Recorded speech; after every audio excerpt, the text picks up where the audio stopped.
Civil services దేశంలో అత్యున్నత services ఈ సివిల్ సర్వీసెస్. సివిల్ సర్వీసెస్ అంటే ఐఏఎస్, ఐపీఎస్ ఇలా 22 సర్వీసుల్ని కలిపి సివిల్ సర్వీసెస్ అంటాం. ఇది నేషనల్ లెవెల్లో యూపీఎస్సి కండక్ట్ చేసే ఎగ్జామ్స్ ద్వారా 3 అంచెల విధానం ద్వారా ఈ ఉద్యోగాలని భర్తీ చేస్తారు. ప్రతి భారతీయుడు, ప్రతి విద్యార్థి, ప్రతి ఉద్యోగార్థి ఈ సర్వీసెస్ని సాధించాలి అనుకుంటారు. అయితే సివిల్ సర్వీసెస్ సాధించడం అనేది చాలా కష్టమైనటువంటి కాంప్లెక్స్ ఆబ్జెక్ట్. అయితే ఈ సివిల్ సర్వీసెస్ని ఒక ప్లాన్ ప్రకారం ఒక ప్రాపర్ ప్రాసెస్లో కనుక మనం అప్రోచ్ అయినట్లయితే వితిన్ ద లిమిటెడ్ స్పాన్లో అంటే ఫస్ట్ అటెంప్ట్లోనే మనం ఈ సివిల్ సర్వీసెస్ని సాధించవచ్చు. ఫస్ట్ అటెంప్ట్లోనే సివిల్ సర్వీసెస్ సాధించడానికి మనకి ఎలాంటి ప్రిపరేషన్ స్ట్రాటజీ లేక ఎలాంటి ప్రిపరేషన్ ప్లాన్ ఉంటే మనం ఈజీగా ఫస్ట్ అటెంప్ట్లోనే ఈ సివిల్ సర్వీసెస్ సాధించవచ్చు అనే విషయాన్ని ఈ వీడియోలో మీకు ఎక్స్ప్లెయిన్ చేస్తా. మీరు గనక మొదటిసారి నా ఈ ఛానల్ చూస్తున్నట్లయితే సబ్స్క్రైబ్ చేసుకొని ప్రక్కనే ఉన్న బెల్ ఐకాన్ని ప్రెస్ చేస్తాం మర్చిపోవద్దు. Let's begin a very informative video. So తక్కువ సమయంలో సివిల్ సర్వీసెస్ని సాధించడం ఎలా, అది కూడా ఫస్ట్ అటెంప్ట్లోనే సివిల్ సర్వీసెస్ సాధించాలి. అవును, మీరు వింటుంది నిజమే. సో లేటెస్ట్గా మనకి ఈ 2024 సివిల్ సర్వీసెస్ రిజల్ట్స్ కనుక ఒకసారి మీరు చూసినట్లయితే సో మన తెలంగాణకి చెందినటువంటి విద్యార్థి ఫస్ట్ అటెంప్ట్లోనే 3rd ర్యాంక్ని సాధించింది. అంటే ఫస్ట్ అటెంప్ట్లో కూడా మనం మంచి ర్యాంక్ని సాధించవచ్చు. ఈ విషయం ఆ అమ్మాయి సాధించినటువంటి రిజల్ట్తో మనకి అర్థమవుతుంది. సో ఇక్కడ నేను చెప్పేటటువంటి స్ట్రాటజీ ఏదైతే ఉందో దీన్ని గనక ఫాలో అవుతే మీరు ఖచ్చితంగా ఫస్ట్ అటెంప్ట్లోనే సివిల్ సర్వీసెస్ సాధించవచ్చు. నేను నాకున్నటువంటి ఎక్స్పీరియన్స్ని బట్టి ఈ ఇన్ఫర్మేషన్ అనేది ప్రజెంట్ చేస్తున్నాను.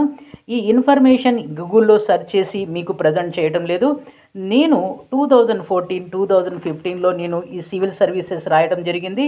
సో సెకండ్ అటెంప్ట్లో ప్రిలిమ్స్, మెయిన్స్, ఇంటర్వ్యూ 3 కూడా అయిపోయాయి. సో కానీ ఫైనల్గా జాబ్ అనేది రాలేదు. సో రిజర్వేషన్స్ కారణంగా ఉద్యోగం అనేది రాలేదు. సో ఈ ప్రయత్నంలో ఈ ఇన్ఫర్మేషన్ మీకు యూజ్ అవుతుంది అనేటటువంటి ఉద్దేశంతో మీకు ప్రజెంట్ చేశాను. అంతేకాకుండా ఇంటర్మీడియట్ తర్వాత సివిల్ సర్వీసెస్ ఎలా సాధించవచ్చు, డిగ్రీ తర్వాత ఎలా సాధించవచ్చు అనేటటువంటి డిఫరెంట్ ఇష్యూస్, డిఫరెంట్ కాన్సెప్ట్స్ కూడినటువంటి నెంబర్ ఆఫ్ వీడియోస్ మీ ఈ ఛానల్లో ఉన్నాయి. సో ఒకసారి అవి కూడా చూడండి. ఓకే, ఇక మనం ఈ సివిల్ సర్వీసెస్ సాధించాలి అంటే ఎప్పటి నుంచి మన ప్రిపరేషన్ అనేది స్టార్ట్ చేయాలి? సో సివిల్ సర్వీసెస్ సాధించాలి అంటే మీరు డిగ్రీ అదే గ్రాడ్యుయేషన్ సెకండ్ ఇయర్లో వచ్చిన తర్వాత అక్కడి నుంచి మీరు ప్రిపరేషన్ అనేది స్టార్ట్ చేయాలి. సో డిగ్రీకి వచ్చేటప్పటికే మీకు క్లారిటీ వచ్చేసిద్ది.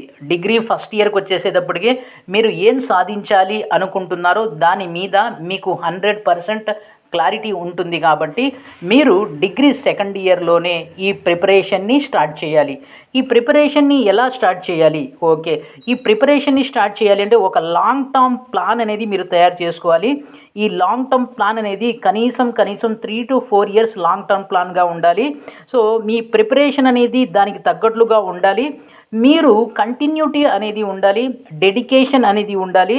ఈ కంటిన్యూటీ, డెడికేషన్తో నిరుత్సాహపడకుండా డిగ్రీతో ప్యారలల్గా మీ ప్రిపరేషన్ ప్లాన్ అనేది చేయాలి. దీంట్లో మీరు సెకండ్ ఇయర్లో ఎంటర్ అవ్వగానే మీరు ఫస్ట్గా చేయవలసింది ఏంటంటే ఈ సివిల్ సర్వీసెస్ ఎగ్జామ్స్ యొక్క స్వభావాన్ని అర్థం చేసుకోవాలి. స్వభావం అంటే ఏమీ లేదు, 3 లెవెల్స్లో ఉంటుంది. ఫస్ట్ ప్రిలిమ్స్ ఉంటుంది, సెకండ్ మెయిన్స్ ఉంటుంది, థర్డ్ ఇంటర్వ్యూ అనేది ఉంటుంది. ప్రిలిమ్స్ అనేది ఒక ఫిల్టరింగ్ ఎగ్జామ్. సో మెయిన్స్ అనేది డిస్క్రిప్టివ్లో ఉంటుంది, ఇంటర్వ్యూ మామూలుగానే ఉంటుంది. ప్రిలిమ్స్ వచ్చేది మనకు కేవలం ఫిల్టర్ ఎగ్జామ్. ఇది పూర్తిగా ఆబ్జెక్టివ్ రూపంలో ఉంటుంది, అంటే వడబోత ఎగ్జామ్. ఓకే, మొత్తం మనకి మెయిన్స్ అండ్ ఇంటర్వ్యూలోకి వచ్చినటువంటి ఈ 2 మెయిన్స్ అండ్ ఇంటర్వ్యూలో వచ్చినటువంటి మార్కుల్ని బేస్ చేసుకొని మనకు సో రిజర్వేషన్ని అప్లై చేసుకొని మనకు వచ్చినటువంటి మార్క్ని బట్టి మనకు ఉద్యోగం వస్తుందో లేదో అనేది డిసైడ్ అవుతుంది. సో కాబట్టి మీరు నేచర్ అర్థం చేసుకున్నారు కాబట్టి, అంటే స్వభావాన్ని అర్థం చేసుకున్నారు కాబట్టి నెక్స్ట్ సెకండ్ పాయింట్ ఏంటంటే సిలబస్ని అర్థం చేసుకోవటం. సిలబస్ అంటే ప్రిలిమ్స్లో ఏం సిలబస్ ఉంది, మెయిన్స్లో ఏం సిలబస్ ఉంది అనేది మీరు అర్థం చేసుకోవాలి. రెండోది ప్రిలిమ్స్ అండ్ మెయిన్స్ని, అంటే మీరు ప్రిలిమ్స్ చదివేటప్పుడే మెయిన్స్ సిలబస్ని కూడా కవర్ చేసుకుంటూ చదివితే మీకు ఈజీ అవుతుంది. సో అంటే మీకు ప్రిలిమ్స్లో మెయిన్స్లో కొన్ని సబ్జెక్ట్స్ కామన్గా ఉంటాయి కాబట్టి మీరు ప్రిలిమ్స్ ప్రిపేర్ అయ్యేటప్పుడు మెయిన్స్ని కూడా ఫోకస్ పెడుతూ రెండు కూడా కనెక్ట్ అయ్యే విధంగా మీరు ప్రిపరేషన్ జరిగినట్లయితే మీకు ఈజీగా ఉంటుంది. అయితే మీరు ఇక్కడ అర్థం చేసుకోవాల్సిన విషయం ఏంటంటే ప్రిలిమ్స్ అనేది పూర్తిగా ఆబ్జెక్టివ్ రూపంలో ఉంటుంది, మెయిన్స్ అనేది పూర్తిగా డిస్క్రిప్టివ్ రూపంలో ఉంటుంది. సో ఈ విషయాన్ని మీరు అర్థం చేసుకోవాలి. ఓకే, ఇక మీరు సిలబస్ని అర్థం చేసుకోవడానికి ఉపయోగపడేటటువంటి సోర్స్ ఏంటంటే మీరు మీ యొక్క ఈ సివిల్ సర్వీసెస్ యొక్క పాత క్వశ్చన్ పేపర్ని అబ్జర్వ్ చేయడం వలన లేక పాత క్వశ్చన్ పేపర్ని స్టడీ చేయడం వలన సిలబస్ స్కోప్ అనేది అర్థమవుతుంది. మనకు సిలబస్ స్కోప్ అనేది అర్థమవుతుంది. సో దాంతోపాటుగా ఈ ఓల్డ్ క్వశ్చన్ పేపర్స్ని గత 5 నుంచి 10 సంవత్సరాల క్వశ్చన్ పేపర్ని మనం చదవటం వలన ఎగ్జామ్ మీద మనకు ఒక అండర్స్టాండింగ్ అనేది వస్తుంది. అది ప్రిలిమ్స్ అయినా మెయిన్స్ అయినా. మీకు రెండో పాయింట్ ఏంటంటే ప్రిలిమ్స్లో మార్క్స్ ఎక్కువ వచ్చినంత మాత్రాన వచ్చే యూజ్ ఏమి ఉండదు. ప్రిలిమ్స్లో కట్ ఆఫ్ మార్క్ పెడతారు, కట్ ఆఫ్ మార్క్ పైన వస్తే సరిపోతుంది. ఇది ఇందాక చెప్పిన విధంగా ఇది కేవలం వడబోత ఎగ్జామ్ మాత్రమే. ఓకే, మీరు సిలబస్ని అర్థం చేసుకున్నారు. ఆ తర్వాత ఓల్డ్ క్వశ్చన్ పేపర్ సహాయంతో మీరు ఎగ్జామ్ పేపర్ ఎలా ఉంటుంది, స్కోప్ ఆఫ్ ద సిలబస్ అనేది మీకు అర్థమైంది.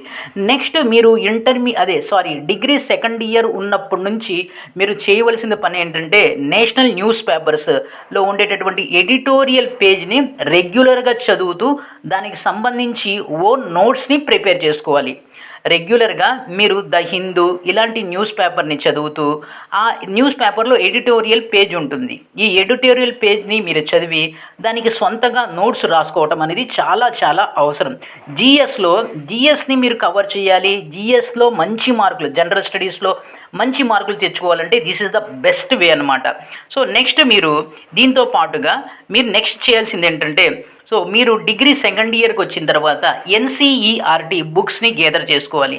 ఈ ఎన్సీఈఆర్టీ బుక్స్ 8th క్లాస్ నుంచి +2 వరకు, అంటే 8th, 9th, 10th, 11th and 12th ఈ ఇయర్స్ బుక్స్ని మీరు లాంగ్వేజెస్ అవసరం లేదు, మీరు కలెక్ట్ చేసుకోవాల్సిన బుక్స్ ప్రధానంగా సోషల్ సైన్సెస్, అలాగే బయాలజీ, ఫిజిక్స్, కెమిస్ట్రీ ఈ సబ్జెక్ట్స్కి సంబంధించినటువంటి బుక్స్ని మీరు కలెక్ట్ చేసుకొని మీరు డిగ్రీ సెకండ్ ఇయర్లోకి రాగానే ఒక మొదటి 3 నెలలు ఈ బుక్స్ అన్నీ ఒకసారి చదివేసి సెకండ్ అటెంప్ట్లో ప్రతి సబ్జెక్ట్కి సంబంధించి మీరు మీ ఓన్ నోట్స్ని ప్రిపేర్ చేసుకోవాలి. ఈ ఓన్ నోట్స్ అని 2 సార్లు చెప్పాను. ఇప్పటికీ నోట్స్ ప్రిపరేషన్ అనేది చాలా చాలా అవసరం. మీరు ఎంత ఓన్గా నోట్స్ ప్రిపేర్ చేస్తే మీరు అంత చక్కగా సివిల్ సర్వీస్లో ఎగ్జామ్స్ అనేవి రాగలరు, అంత మంచి మార్క్స్ అనేవి వస్తాయి. ఎన్సీఈఆర్టీ బుక్స్ చదవటం అనేది మీకు ప్రిలిమ్స్లో చాలా చాలా యూజ్ అవుతుంది, మెయిన్స్లో కూడా చాలా యూజ్ అవుతుంది. ఎందుకంటే బేసిక్స్ అన్నీ కూడా ఈ ఎన్సీఆర్టీ బుక్స్లోనే ఉంటాయి. కనీసం 8th క్లాస్ కాకపోయినా 9th క్లాస్ నుంచి చదివితే బాగుంటుంది. నా రికమెండేషన్ ఏంటంటే 8th క్లాస్ నుంచి biology, physics, chemistry, social sciences ఈ 4 సబ్జెక్ట్స్ బుక్స్ని మీరు ఒకసారి చదివి దానికి సంబంధించినటువంటి మీ ఓన్ నోట్స్ అనేది రాసుకోవడం చాలా చాలా అవసరం. ఇక నెక్స్ట్ వచ్చేసి మీరు ప్రిలిమ్స్ రాసే ముందే, అంటే ప్రిలిమ్స్కి ప్రిపేర్ అయ్యే ముందే మెయిన్స్లో మీ ఆప్షనల్ సబ్జెక్ట్ సంబంధించి మీరు ఒక ఐడియాకి రావాల్సి ఉంటుంది. ఏ ఆప్షనల్ తీసుకోవాలి అనే దాని మీద మీకు ఒక క్లారిటీ అనేది ఉండాలి. ప్రిలిమ్స్ పాస్ అయిన తర్వాత, ప్రిలిమ్స్లో కట్ ఆఫ్ కన్నా ఎక్కువ మార్కులు వచ్చిన తర్వాత ఆ తర్వాత మెయిన్స్ ఆప్షనల్ సబ్జెక్ట్ చూసుకోవచ్చు అని అనుకున్నట్లయితే పొరపాటు పడతారు. దానివల్ల మీ టైం అనేది వేస్ట్ అవుతుంది. మీరు ప్రిలిమ్స్ చదివేటప్పుడే ఏ ఆప్షనల్ తీసుకోవాలి, ఆ ఆప్షనల్కి సంబంధించినటువంటి క్వశ్చన్ పేపర్ని అబ్జర్వ్ చేయడం, ఆప్షనల్ మీద పాత విద్యార్థులు అంటే ఎవరికి ఎలా ర్యాంకులు వచ్చాయని అబ్జర్వ్ చేయడం, దానికి సంబంధించినటువంటి స్టడీ మెటీరియల్ని మనం కలెక్ట్ చేసుకోవడం అనేది చాలా చాలా అవసరం. ఇక దీంతో పాటుగా మనం రెగ్యులర్గా అంటే మీరు డిగ్రీని బ్యాలెన్స్ చేసుకుంటూ, అంటే మీరు డిగ్రీ సెకండ్ ఇయర్ ఉంటారు కాబట్టి డిగ్రీని బ్యాలెన్స్ చేసుకుంటూ డిగ్రీ సెకండ్ ఇయర్ అయ్యేటప్పటికీ మీరు ఎన్సీఈఆర్టీ బుక్స్ మొత్తం అండర్స్టాండింగ్ అయిపోవాలి, దాని మీద కమెంట్ రావాలి, కమాండ్ రావాలి. దాంతో పాటుగా మీరు రెగ్యులర్గా న్యూస్ పేపర్ని ఫాలో అవుతూ ఆర్టికల్స్ రాసుకుంటూ ఉండాలి. ఈ విధంగా చేసేటప్పటికి మీకు డిగ్రీ అయిపోయేటప్పటికి మీకు ప్రిలిమ్స్కి సంబంధించి సిలబస్ ఏదైతే ఉందో అది కంప్లీట్గా అయిపోతుంది. అంటే 2 ఇయర్స్ పాటు మీరు ప్రిలిమ్స్ని చదువుతారు. ప్రిలిమ్స్ని చదివినప్పుడు ముందు చెప్పిన విధంగా మీరు మెయిన్స్కి సంబంధించినటువంటి సిలబస్ని కూడా కవర్ చేస్తారు. కాబట్టి డిగ్రీ అవ్వంగానే ఇమీడియట్లీగా మీరు ఫస్ట్ అటెంప్ట్ రాస్తారు. ఫస్ట్ అటెంప్ట్ రాసిన తర్వాత ఖచ్చితంగా 99% ప్రిలిమ్స్ అనేది కంప్లీట్ అవుతుంది. సో ప్రిలిమ్స్ కంప్లీట్ అయిన తర్వాత మీరు డిగ్రీ కంప్లీట్ అయిపోతుంది. కాబట్టి ఇప్పుడు మీరు సెల్ఫ్ స్టడీయా కోచింగా అనేది మీరు డిసైడ్ చేసుకోండి. కోచింగ్ తీసుకోవటం వల్ల చాలా చాలా యూజ్ ఉంటుంది. కాంపిటీషన్ ఎలా ఉందో అర్థమవుతుంది. క్లాస్ ఎన్వైర్న్మెంట్కి సంబంధించి మనకు చాలా విషయాలు తెలుస్తుంది. అంటే మనతో పాటు ఉన్నటువంటి విద్యార్థుల ప్రిపరేషన్ అనేది తెలుస్తుంది. సో ఈ విధంగా చాలా ఇన్ఫర్మేషన్ అనేది మనకు తెలుస్తుంది. కాబట్టి కోచింగ్ తీసుకోవటం బెటర్. అలాగని కోచింగ్ తీసుకునేటప్పుడు క్వాలిటీ ఆఫ్ కోచింగ్ అనేది చాలా చాలా ముఖ్యం. మంచి ఇన్స్టిట్యూట్ని ఎంచుకొని మీరు కోచింగ్కి వెళ్ళండి. లేకపోతే మీ టైం అండ్ మీ మనీ రెండు కూడా వేస్ట్ అవుతాయి. ఈ విషయాన్ని బాగా అర్థం చేసుకోండి. సో అవసరం లేదు అంటే ఇంకో పాయింట్ కూడా గుర్తుపెట్టుకోండి. కోచింగ్ తీసుకుంటేనే మనం సర్వీస్ కొట్టగలమా అంటే అది భ్రమ మాత్రమే. అది ఒక అపోహ. కోచింగ్ తీసుకోకుండా కూడా మనం సర్వీసెస్ని కొట్టవచ్చు. చాలామంది మన తెలుగు రాష్ట్రాల్లోనే చాలామంది కోచింగ్ తీసుకోకుండా కూడా ఉద్యోగాలు కొడుతున్నారు. సో కాబట్టి కోచింగ్ తీసుకోవటం లేదా వద్దు అనేది ఇది పూర్తిగా మీ మీద డిపెండ్ అయి ఉంటుంది. మన తెలుగు రాష్ట్రాల్లో కోచింగ్ చూసినట్లయితే మనకి ద బెస్ట్ ప్లేస్ వచ్చేసి హైదరాబాదు. అలా కాకుండా ఇంకొంచెం నేను బేర్ చేయగలనంటే ఢిల్లీకి వెళ్ళటం ద బెస్ట్. అంటే ఢిల్లీలో శ్రీరామ్ కానీ ఇంకా చాలా చాలా ఇన్స్టిట్యూట్స్ ఉన్నాయి. సో వీడియోలో దాని గురించి నేను చెప్పదలుచుకోలేదు. ఢిల్లీ అయితే అన్ని విధాలుగా బాగుంటుంది. అలా కాదు నేను అంత దూరం వెళ్ళలేను అన్నప్పుడు హైదరాబాద్ కూడా మనకి మంచి సోర్సెస్ అనేవి ఉన్నాయి. ఏది ఏమైనప్పటికీ కూడా ఏదైతే నేను ఒక ప్లాన్ చెప్పానో ఇది ఒక ప్రోటోటైప్గా చేసుకొని మీరు గనక కష్టపడితే సో సర్వీస్ కొట్టడం అనేది ఇంపాసిబుల్ అయితే కానే కాదు. ఫస్ట్ అటెంప్ట్లో రాలేదనుకో నో ప్రాబ్లం, సెకండ్ అటెంప్ట్లో ఖచ్చితంగా వస్తుంది. సెకండ్ అటెంప్ట్లో ఇంటర్వ్యూ కూడా అయిపోయింది, సర్వీస్ రాలా, నాలాగా డోంట్ వరీ, నేను వదిలేసినట్లుగా మీరు వదలొద్దు. థర్డ్ అటెంప్ట్ రాయండి, ఖచ్చితంగా వస్తుంది. ఒకవేళ రాలేదనుకోండి ఫోర్త్ అటెంప్ట్ ఖచ్చితంగా వస్తుంది, దాంట్లో ఎలాంటి డౌట్ లేదు. సో ఇది ప్లాన్, ఇది స్ట్రాటజీ. దీంతో మీరు ఖచ్చితంగా సర్వీసెస్ని కొట్టొచ్చు. ఈ వీడియోని మీ ఫ్రెండ్స్ కూడా షేర్ చేసినట్లయితే వాళ్ళు కూడా దీనివల్ల కొంత నాలెడ్జ్ అనేది పొందుతారు. సో ఇప్పటి వరకు మీరు ఛానల్ని సబ్స్క్రైబ్ చేసుకోకపోతే ఛానల్ని సబ్స్క్రైబ్ చేసుకొని ప్రక్కనే ఉన్న బెల్ ఐకాన్ని ప్రెస్ చేస్తాం.